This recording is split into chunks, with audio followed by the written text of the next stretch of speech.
Okay guys, we're back into it again. Got the Ford COBRA 427. These were all the rage, weren't they, back in the day? Expensive as cars now. Let's do handheld camera for a little bit. I think it kind of makes it a bit more personal. Hey, not bad for a convertible here. Okay.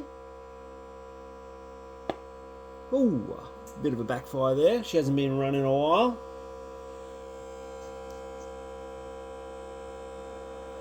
Popping and squeaking. Okay, it's not bad.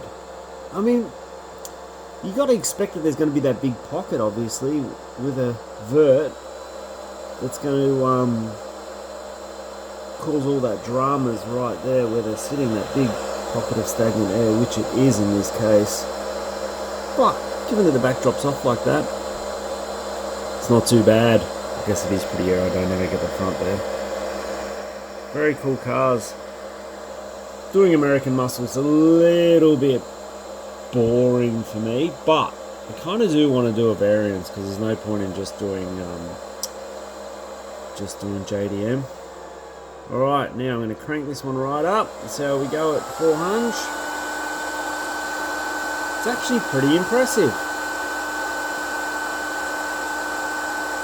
Not too bad at all. Alright.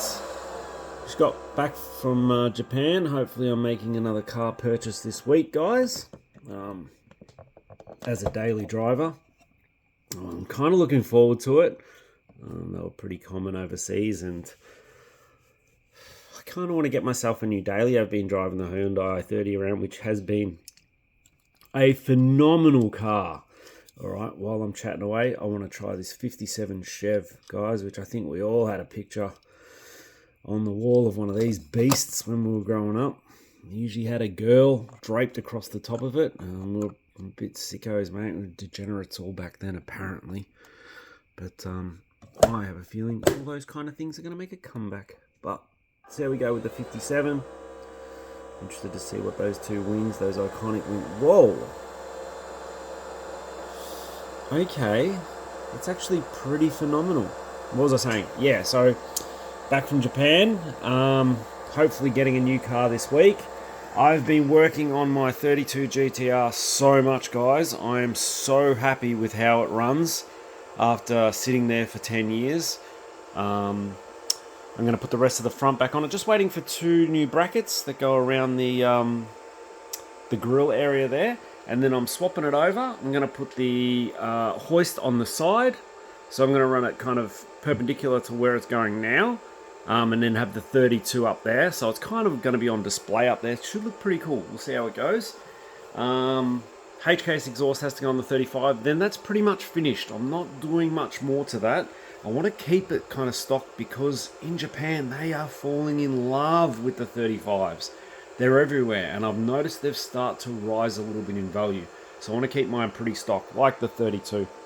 It's got all the Nismo options, pretty much every single one of them. So I want to keep that pretty stock as well, but then we'll start on the Hacko, and that'll be on my other YouTube channel, Chris OGJDM, if you want to go across and follow that. But back to this bad boy.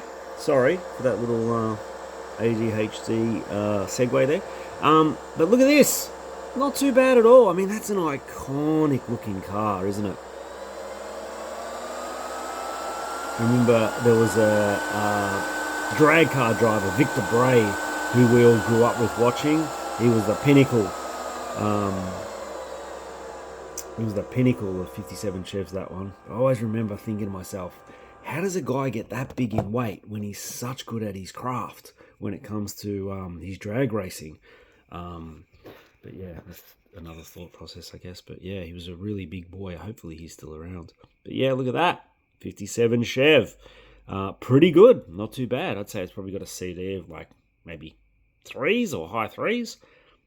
Yeah. All right, guys. See you tomorrow. Back on doing this. I got a comment today. That was a really positive comment. I was kind of falling by the wayside a little bit with this kind of stuff. And yeah, it was a really positive comment, so I'm going to keep going. Thanks, guys.